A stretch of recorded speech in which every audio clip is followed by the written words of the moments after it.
ওম শান্তি।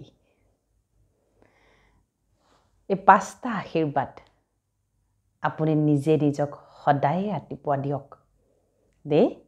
এগৰাকী মাতৃক বা এগৰাকী পিতৃক গোটেই দিনটোৰ সকলো কৰ্ম সঠিকভাৱে কৰি নিবলৈ আমাক বহুত এনাৰ্জিৰ প্ৰয়োজন হয়, আভ্যন্তৰীণ শক্তিৰ প্ৰয়োজন হয়, নহয় জানো? মন বুদ্ধি আমাৰ যদি ভালে থাকে তেতিয়া আমাৰ কি হ'ব? প্ৰতিটো কৰ্ম আমাৰ বহুত ভাল হ'ব, হয়নে? গতিকে আমি বিচাৰোঁ আমাৰ সন্তান ভাল হওক, সংসাৰ ভাল হওক, সকলো ভাল হওক। কিন্তু কেতিয়া ভাল হ'ব?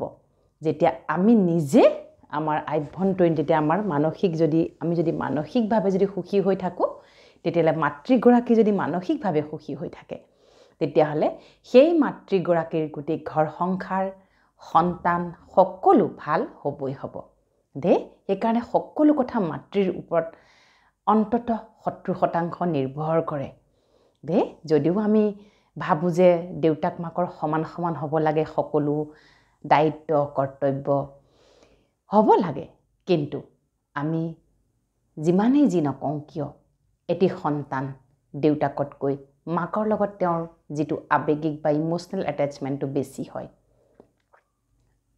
কিছুমানৰ ক্ষেত্ৰত ব্যতিক্ৰম হ'ব পাৰে, কিন্তু গৰিষ্ঠ সংখ্যকৰে কি হয়? মাকৰ লগত এটাচমেণ্টটো বেছি হয়। সেইবাবে মাতৃগৰাকীক গোটেই ঘৰখন চলাই নিবলৈ বহুত আভ্যন্তৰীণ শক্তিৰ আৱশ্যক হয়, যিটো মাতৃগৰাকীয়ে উপলব্ধি কৰে, নহয় জানো? যদি ঘৰখনত 4জন মানুহকে চলাবলৈ লগতে নিজক, সেইবাবে আপুনি প্ৰথম স্থান নিজক দিয়ক। এগৰাকী মাতৃ বা পিতৃয়ে প্ৰথম স্থানটো নিজক দিব লাগিব। প্ৰথম স্থান নিজক দিয়ক মানে নিজৰ মন বুদ্ধিক শান্ত, জ্ঞানী, সুখী কৰি ৰাখিব পাৰিব লাগিব। সকলো সময়তে স্থিৰতা থাকিলে সেই মন বুদ্ধিৰে আপুনি বহুকেইটা আপুনি আত্মাক চলাবলৈ সমৰ্থ হ'ব। সেইবাবে শুই উঠি সৰ্বপ্ৰথমে নিজৰ বাবে আপুনি নিজকে আশীৰ্বাদ দিয়ক। নিজে নিজক যোনে আশীৰ্বাদ দিয়ে সেইসকলৰ জীৱন বহুত ভাল হয়, বহুত সুন্দৰ হ'ব। সকলো তেওঁলোকৰ যিবিলাক মানসিক অস্থিৰতা, অশান্তি, দুশ্চিন্তা, সেইবিলাক লাহে লাহে কমিব আৰু ভিতৰৰ অস্থিৰতাৰ ঠাইত আত্মবিশ্বাসে লাহে লাহে আত্মবিশ্বাস তাতে স্থাপনা হ'ব। কেতিয়াবা আমি যেতিয়া কাম বন কৰোঁ বা সন্তানে যদি আমাৰ মতে নচলে, ঘৰত যদি অন্যান্যসকল আমাৰ লগত মতবিৰোধ হৈ থাকে, মন নিমিলে, তেতিয়া আমিও মানসিকভাৱে কি হৈ যাওঁ? আমি মানসিকভাৱে দুখী হৈ যাওঁ, হতাশাগ্ৰস্ত হৈ যাওঁ, খিংখিঙীয়া হৈ যাওঁ, অস্থিৰ হৈ যাওঁ, নহয় জানো? আৰু এইসকল মাতৃয়েতো সদায় মই ক'ম যে সকলোৱে মেডিটেশ্যনটো কৰিবই লাগিব, কিন্তু যিসকলে বহুত বেছি চলাবলগীয়া হৈছে, ঘৰ সংসাৰ, চাকৰি বাকৰি ইত্যাদি ব্যৱসায় বাণিজ্য যিসকল মহিলাই চলাই থাকে, সেইসকলেও কিন্তু মেডিটেশ্যন নকৰাকৈ ৰাতিপুৱাটো যেন আৰম্ভণি নকৰে দেই। এইখিনিতে কৈ থওঁ, নিউমাৰলজিকেলি সংখ্যা জ্যোতিষ অনুসৰিও 2025 চনটো হৈছে যে আমাৰ সকলোৰে বাবে মংগলময় বছৰ। গতিকে মংগল তেতিয়াহে হ'ব যেতিয়া আমি নিজে নিজৰ মংগল কামনা কৰিম। আমি দিনটোত সন্তানৰ বাবে মংগল কামনা কৰোঁ, স্বামী স্ত্ৰীৰ বাবে, স্ত্ৰীয়ে স্বামীৰ বাবে, ঘৰ সংসাৰ থকা সকলোৰে বাবে আমি ইমান মংগল কামনা কৰোঁ, কিন্তু কেতিয়াবা নিজে নিজৰ কাৰণে মংগল কামনা কৰিছোঁনে? মনত পৰেনে? নিজে নিজকে আশীৰ্বাদ দিয়া কথাটো নপৰে। সেইবাবে মই বৰ সহজভাৱে আপোনালোকক এই বাক্যকেইটা কৈছোঁ। ৰাতিপুৱা শুই উঠিয়ে এই 5টা আশীৰ্বাদ নিজে নিজক দিয়ক দেই। অন্যক দিয়াৰ আগত এই 5টা আশীৰ্বাদ নিজক দিয়ক।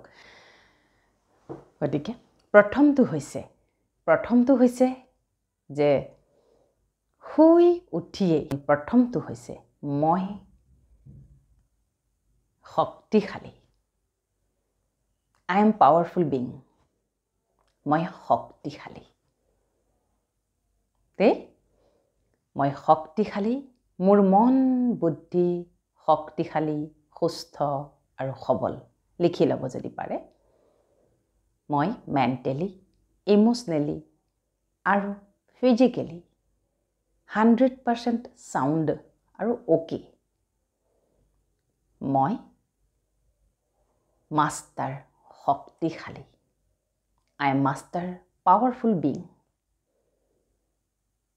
আজিৰ দিনটোত মই প্ৰতিটো কৰ্ম, প্ৰতিটো চিন্তন, প্ৰতিটো ব্যৱহাৰ আৰু প্ৰতিটো কথা বতৰাৰ নিৰ্ণয় শক্তিশালীভাৱে ল'ম। শক্তিশালীভাৱে মানে মই গাৰ শক্তিশালী কথাটো কোৱা নাই, বাহুৰ শক্তিটোৰ কথা কোৱা নাই। শক্তিশালী মানে মই আত্মিকভাৱে শক্তিশালী হৈ ল'ম। আৰু প্ৰতিটো কথাক মই চালি জাৰি চাই শান্তিপূৰ্বকভাৱে নিৰ্ণয় ল'ম। মই শক্তিশালী, মই শক্তিৰ সাগৰ, ঈশ্বৰ, আল্লাহ, গড, ভগৱান, পৰম পিতা পৰমাত্মাৰ সন্তান হওঁ। দ্বিতীয়তে, মই জ্ঞানী আত্মা। মই বহুত জ্ঞানী। মই যেনেকুৱাই মই বহুত ভাল। মই সকলোকে বুজি পাওঁ।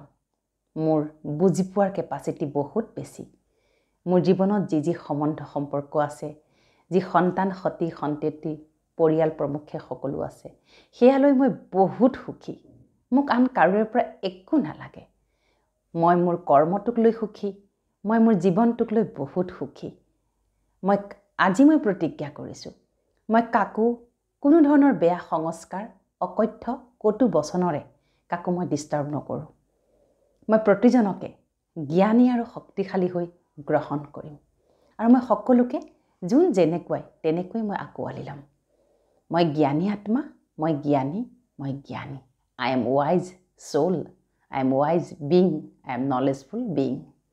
এনেকৈ তাৰপিছতে মই শান্ত, শান্ত আৰু শান্ত। মই শীতল, শীতল আৰু শীতল।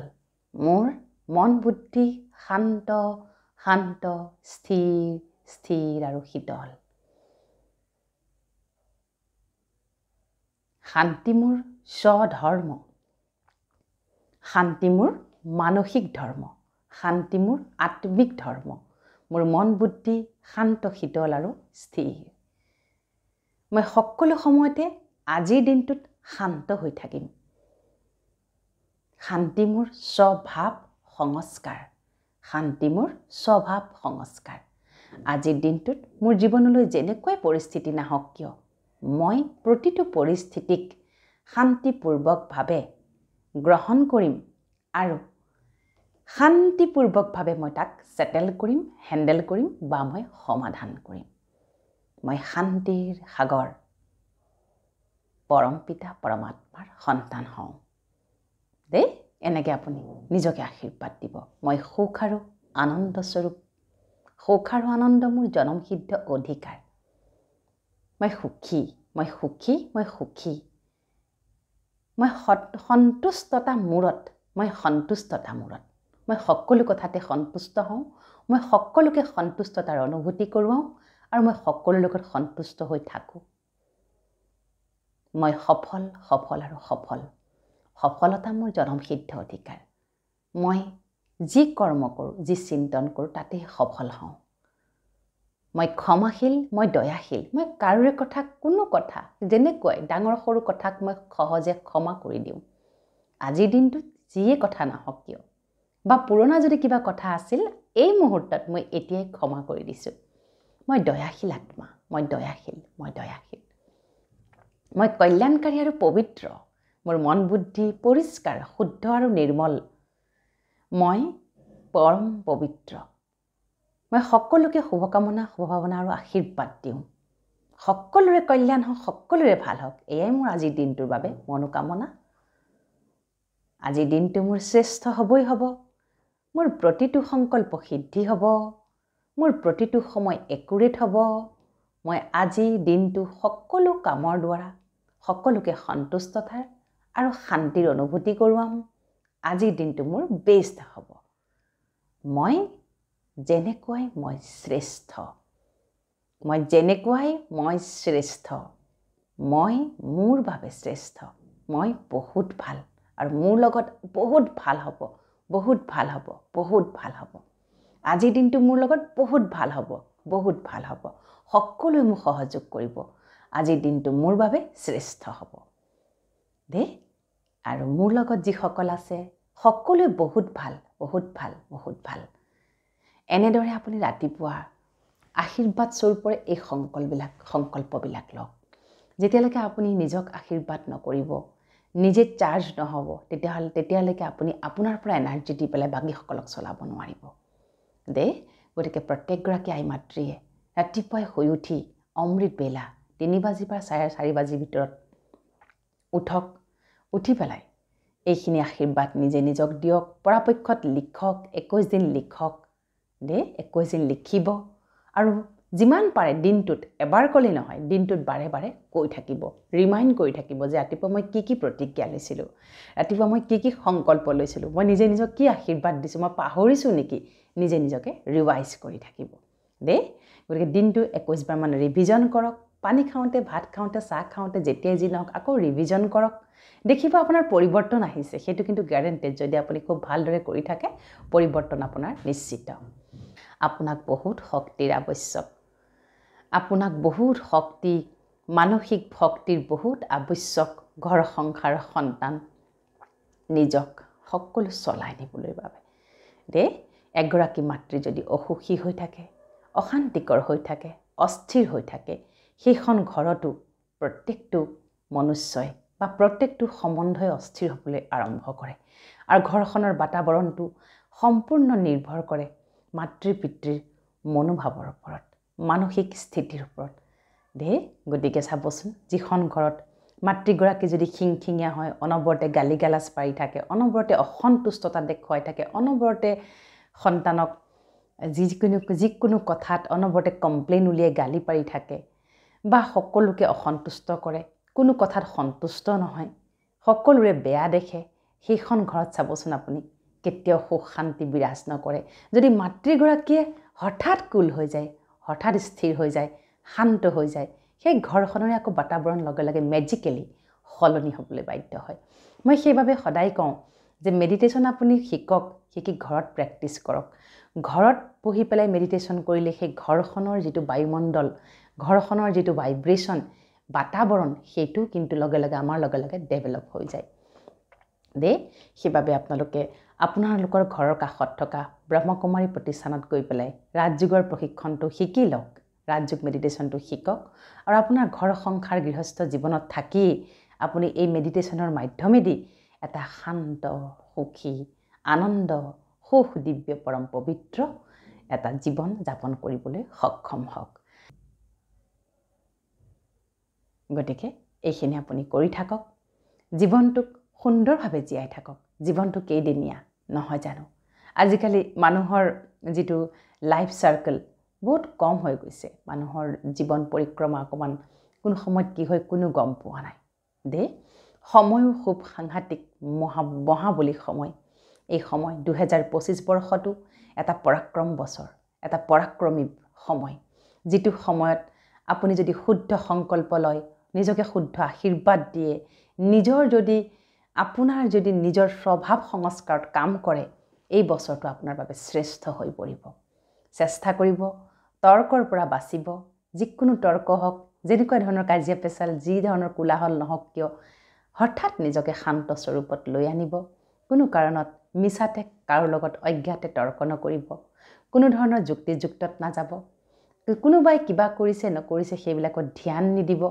নিজৰ ওপৰত ধ্যান ৰখাৰ বছৰ এইটো। এই বৰ্ষটোত কেৱল নিজৰ ওপৰত কাম কৰক।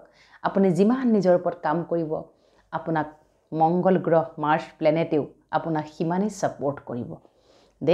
গতিকে আহকচোন, আমি এই বৰ্ষটো এটা সুন্দৰ বৰ্ষ হিচাপে, এটা কৃতকাৰ্যতাৰ বছৰ হিচাপে আমি সকলোৱে উদযাপন কৰোঁ। ওম শান্তি।